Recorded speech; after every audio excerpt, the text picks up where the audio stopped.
నేడు ప్రధాని నరేంద్ర మోదీ తెలంగాణలో పర్యటించనున్నారు. రాష్ట్రంలో డబుల్ డిజిట్ స్థానాల్లో గెలిపే లక్ష్యంగా ఇప్పటికే పలువురు కేంద్ర మంత్రులు, బీజేపీ పాలిత రాష్ట్రాల ముఖ్యమంత్రులు అభ్యర్థులు మద్దతుగా ప్రచారం చేసి మోదీ వేములవాడ, వరంగల్లో జరిగే ప్రచార సభలకు మోదీ హాజరై ప్రసంగిస్తారు. ఇక లోక్సభ ఎన్నికల ప్రచారం నిమిత్తం నిన్న హైదరాబాద్కు చేరుకున్న ప్రధాని రాత్రి రాజ్భవన్లో బస చేశారు. ఉదయం 8:30 సమయానికి బేగంపేట విమానాశ్రయానికి బయలుదేరి అక్కడి నుంచి హెలికాప్టర్లో రాజన్న సిరిసిల్ల జిల్లా వేములవాడకు చేరుకుంటారు. రాజరాజేశ్వర స్వామి ఆలయంలో ప్రత్యేక పూజలు అనంతరం కరీంనగర్ లోక్సభ అభ్యర్థి బండి సంజయ్కు మద్దతుగా ప్రచార సభలో మోదీ పాల్గొంటారు. అనంతరం వరంగల్ పార్లమెంట్ బీజేపీ అభ్యర్థి ఆరూరి రమేష్ గెలుపు కోరుతూ ప్రధాని మోదీ ఎన్నికల ప్రచార సభలో పాల్గొంటారు. ఇక మామునూరు సమీపంలోని లక్ష్మీపురం వద్ద భారీ బహిరంగ సభకు ఏర్పాట్లు చేశారు.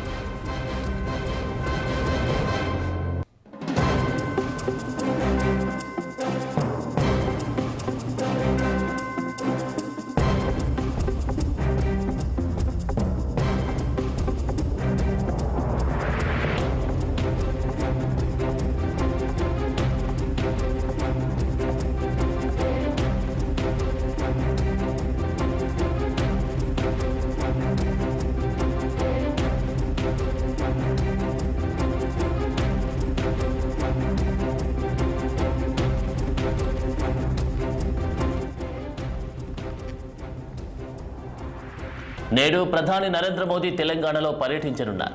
రాష్ట్రంలో డబుల్ డిజిట్ స్థానాల్లో గెలిపే లక్ష్యంగా ఇప్పటికే పలువురు కేంద్ర మంత్రులు, బీజేపీ పాలిత రాష్ట్రాల ముఖ్యమంత్రి అభ్యర్థులకు మద్దతుగా ప్రచారం చేశారు. ఇక వేములవాడ, వరంగల్లో జరిగే బహిరంగ సభలకు మోదీ హాజరై ప్రసంగిస్తారు.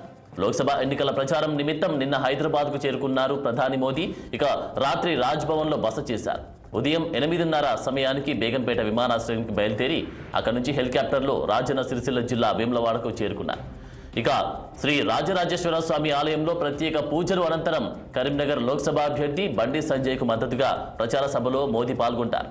అనంతరం వరంగల్ పార్లమెంట్ బీజేపీ అభ్యర్థి ఆరూరి రమేష్ గెలుపు కోరుతూ ప్రధాని మోదీ ఎన్నికల ప్రచార సభలో పాల్గొంటారు. ఇక మామునూరు సమీపంలోని లక్ష్మీపురం వద్ద భారీ బహిరంగ సభకు ఏర్పాట్లు చేశారు.